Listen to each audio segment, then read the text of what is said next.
All right, let's talk about order of operations. We'll use this several places, but specifically permutations, graphing, and functions. You may see it in some other sections like later on in those chapters. So, I think the best thing to do is explain it, and then we'll do some examples. So the order of operations are the rules that tell us the sequence in which we should solve or simplify an expression with multiple operations. The order can be expressed in the acronym PEMDAS, you may have heard, parentheses, exponents, multiplication, division, addition, and subtraction. Now, there's a little bit of a caveat here that when we talk about multiplication and division, or subtraction and addition, we handle those left or right. So it's important to remember that while multiplication comes before division in PEMDAS, you're really taking those two together. You'll perform the leftmost one first, and then with addition and subtraction, you perform the first of those left or right first. And the easy way to remember the order of operations is please excuse my dear Aunt Sally. So we've got two examples I'd like to look at, and we'll do those.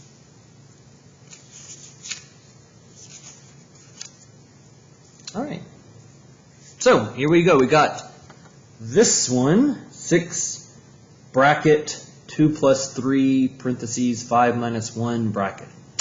The bracket is basically a parentheses. I know it says bracket. In some textbooks, when they discuss the order of operations, will use brackets in their acronym, but we kind of just put them together. So we're going to do this stuff on the inside first, like this bracketed part first, and then we'll multiply all of that by that 6. Okay? So let me just start off by writing that expression. And if you don't want to use brackets, you can use parentheses. It's the same idea. But if you open parentheses, or if you open a bracket, you have to close it. So first we'll do this stuff here. The 5 minus 1 in that parentheses.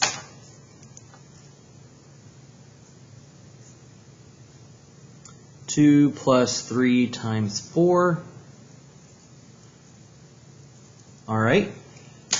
Now we need to do, according to the order of operations, multiplication and division come before addition.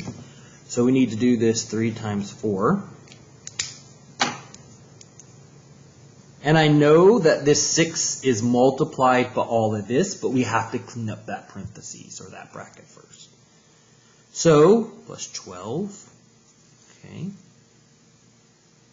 And so now we have to do the stuff that's in this parentheses or bracket. 2 plus 12 is 14. And so now we can do 6 times 14, which is 84. And that's our answer. If you type this into the calculator, you have to be extremely careful with all these parentheses and brackets. And I'll just show you. The calculator, to my knowledge, doesn't have brackets. But like I said, you could treat those brackets as parentheses. But notice that, I'll just move it all over. 2, and it got 6, and then I open my bracket, got 2 plus 3, got 5 minus 1, and I have a parentheses, and I close that parentheses. Okay, so we got 84. So you have to be careful if you use the calculator. This second one, well, that's a bit messy, and it would be really hard to type that into the calculator. So even if I wanted to rely on the calculator, I think I would still reduce this first. All right, PEMDAS. Please excuse my dear Aunt Sally. We start with parentheses first. So, I'll tell you what, I'll just rewrite it. This is, I believe, the only 2 examples we've got. Yeah. So I'm going to start off by rewriting this one And then, as I did before, I'm going to highlight as we go on to let you know what step I'm doing when. Okay, make sure that's right. 3 squared minus 4 times 6 plus 43 all over 7 times 6 minus 5 plus 32 plus 4 times 6 minus 1 plus 3 squared. So, first thing we have to do is parentheses. So we got parentheses,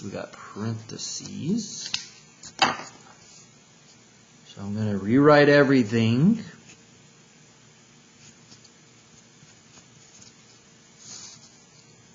Seven times 1 plus 32 plus 4 times 5 plus 3 squared. All right, please excuse. So I'll just write PEMDAS. P-E-M-D-A-S, since I can't see it up there. So we've done our parentheses. Now we need to do any exponents. I'm going to highlight all my exponents, or circle them. So we need to simplify any of our exponents. 3 squared is 9, minus 4 times 6, plus 43. Honestly, we could go ahead and simplify this, but this video is going to be short, so I'll wait. So I'm following exact. Okay. MD, I'm really looking at these two together. So I'm going to do multiplication and division at the same time from left to right. I know this is division here, but we have to clean up the first at the top first. So may have to come back to that. Okay, so now I'm going to be doing these. So minus 4 times 6 is minus 24. 7 times 1 is 8. 4 times 5 is 20. Okay. Now, we've got this. We are going to have to reduce this fraction, but before I can reduce this fraction, I have to clean up the top of that fraction, and then I can reduce it.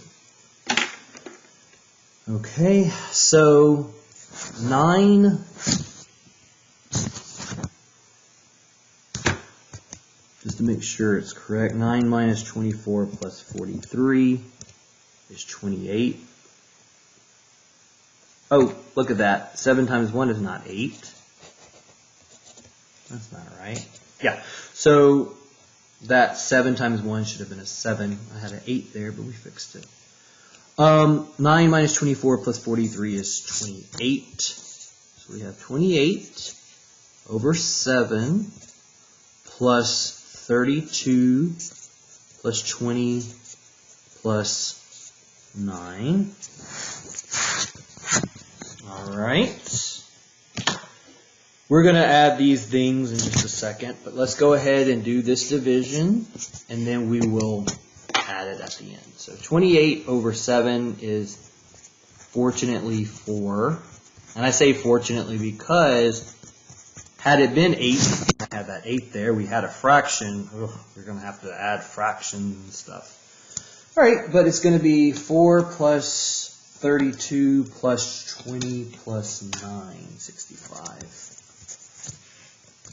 4 plus 32 plus 20 plus 9. So there we go. And in that last step, since we just had addition, we're just adding all of those. Now, that's the only way you could have worked it.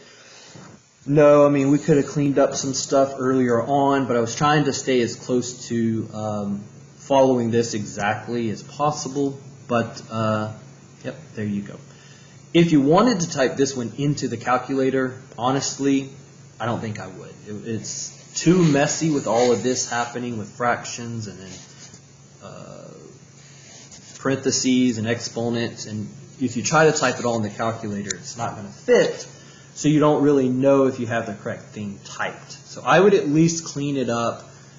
Possibly you could type it in the calculator, you know, around here maybe, but just be careful.